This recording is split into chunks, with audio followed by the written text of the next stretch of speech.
who kicked a 2.5-mile long field goal a few weeks ago to beat the Giants at Bank of America Stadium, misses the extra point. The second week in a row he's missed the extra point. So I don't know whether he kicked his damn leg out of socket or what doing that record-long field goal, but he's got to get that under control. We can't be, put in spots where we got to get 2-point conversions every damn time we score. So that's got to be something that's got to be addressed with Graham Gano. I don't know what the hell he's got to do, but he's got to figure out what the problem is and get those things through the sticks when it really, really matters.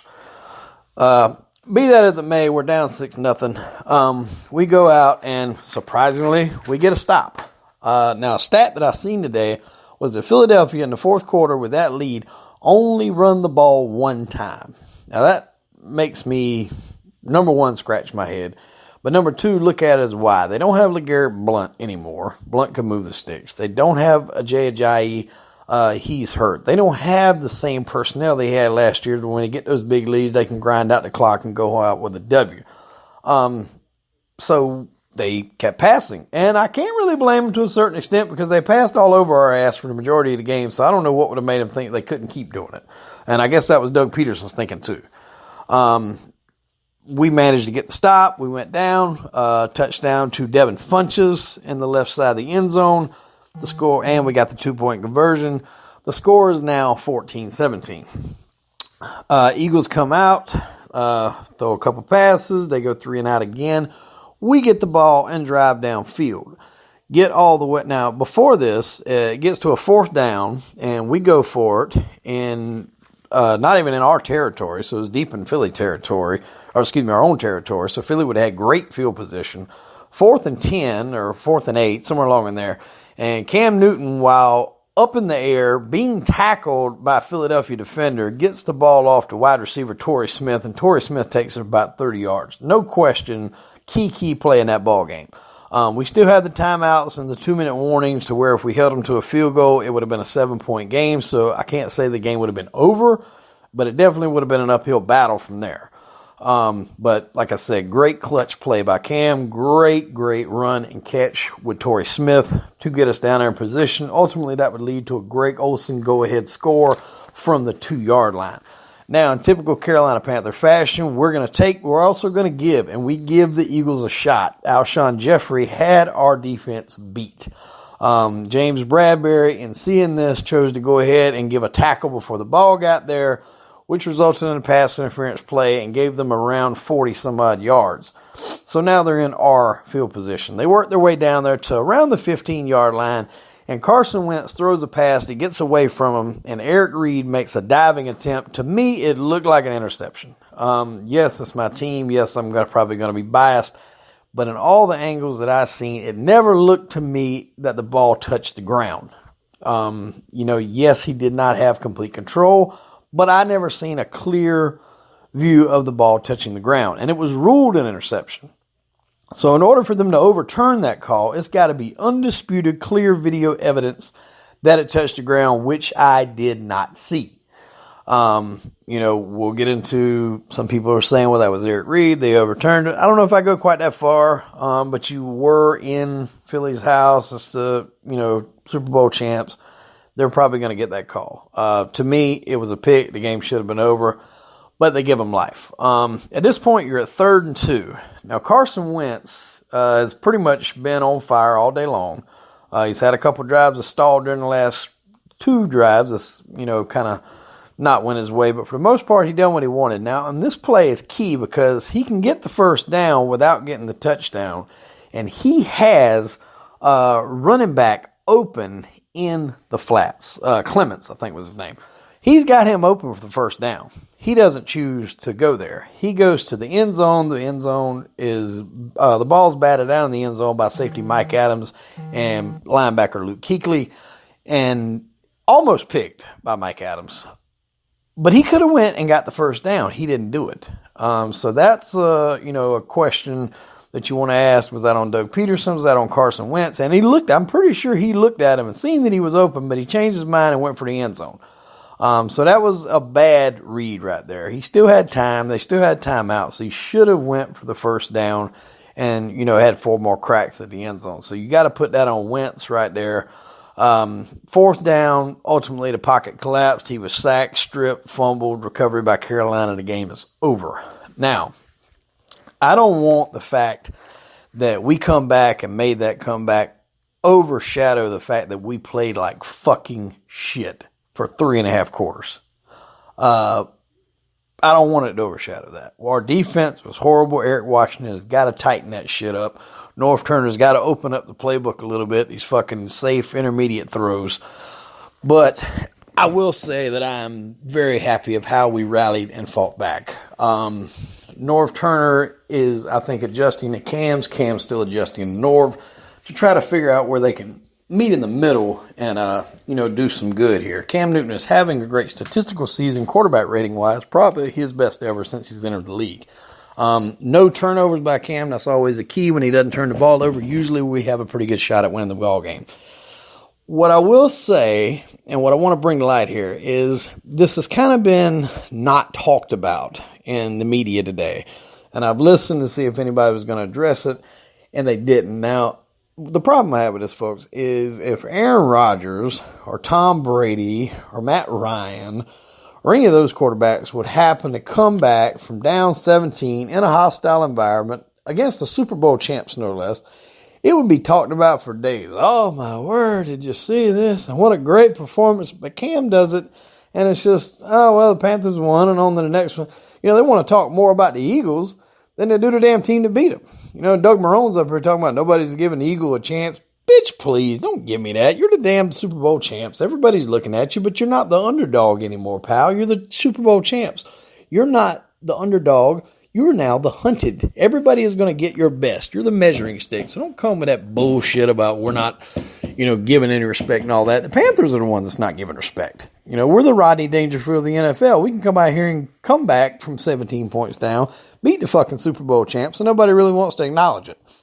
Had that been TB12 or that been Aaron Rodgers, Jesus Christ, every news anchor from ESPN, Fox Sports South, whatever Tom, Dick, and Harry radio show would have been on their dick for days talking about how good they were and what they did and this and that and the other and all that.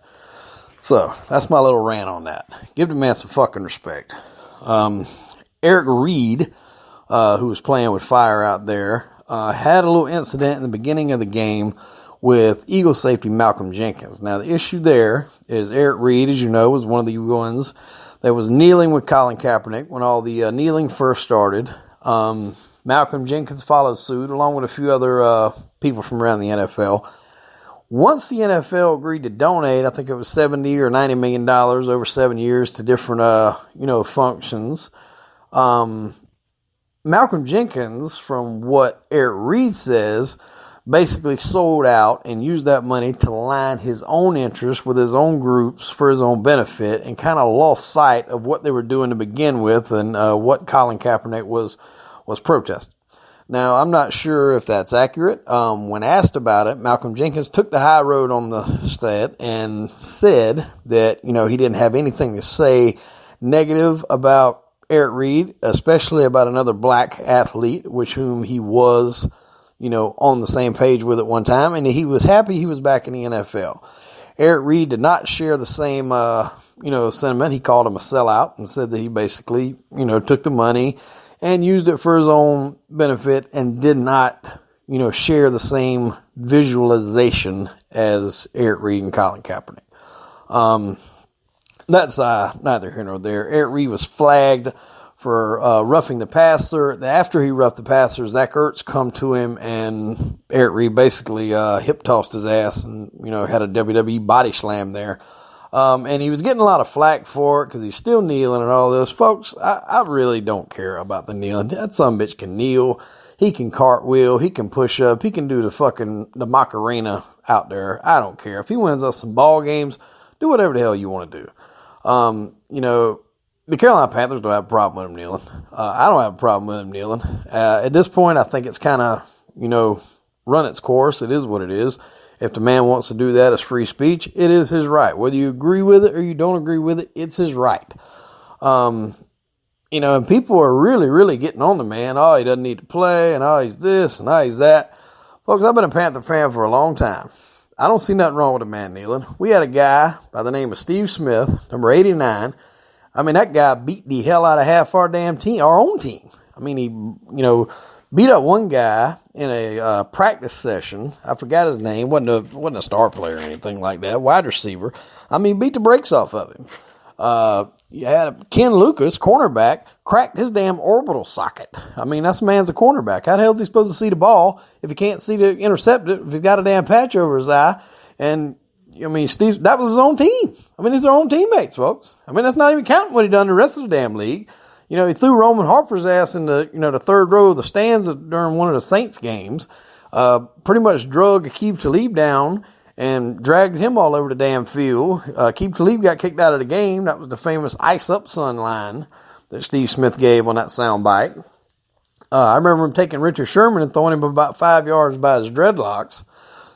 He just played with an attitude, which I loved.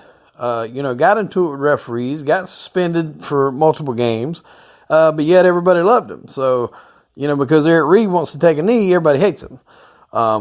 So, it is what it is. If you don't get it, you don't get it, but I don't know. That's where we're at. I mean, I love the intensity the man brings. We got him for a good deal for whatever the reasons may be. Some say it was because he nailed with Collins. Some say it wasn't.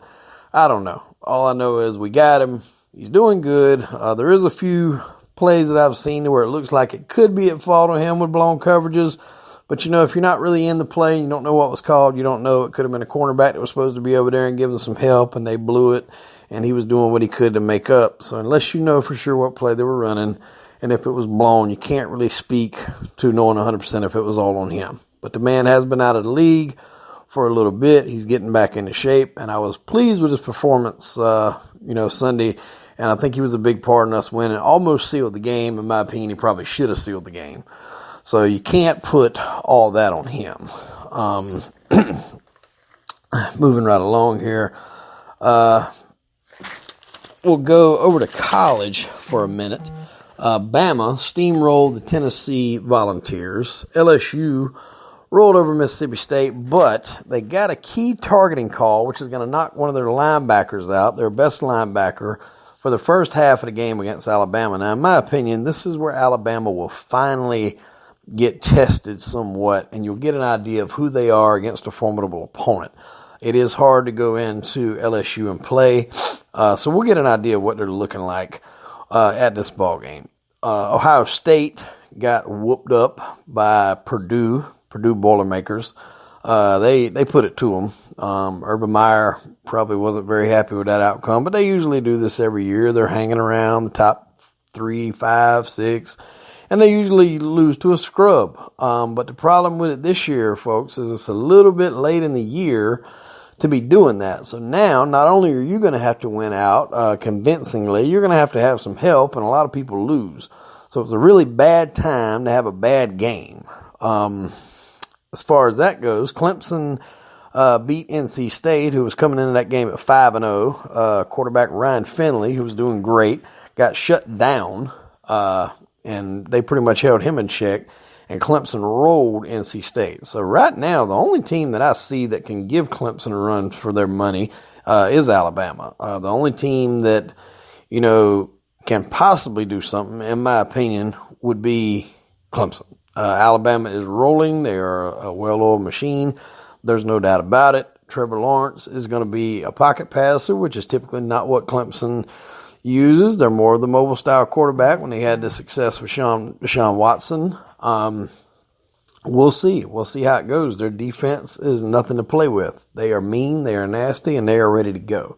So we will get a glimpse of how that's going to shake out here when you see what a defense is like. They can somewhat match up with Alabama this week when they play LSU. Another good one to watch is Florida and Georgia, 2 top 10 teams will be going at it, so that'll kind of have some shaking up for the SEC championship makings as well. That's about it on the college news. Tonight we've got the Falcons and the Giants are actually playing right now as I'm finishing up this podcast. 0-0, surprisingly, in a game with no defense and teams like to throw the ball around. So that's pretty much it. We'll get back to it over the weekend. I'm going to bring on a guest, and we're going to dive in a little bit into the Colin Kaepernick situation, what started it all, what was his motives behind it and what it has come to now. A good friend of mine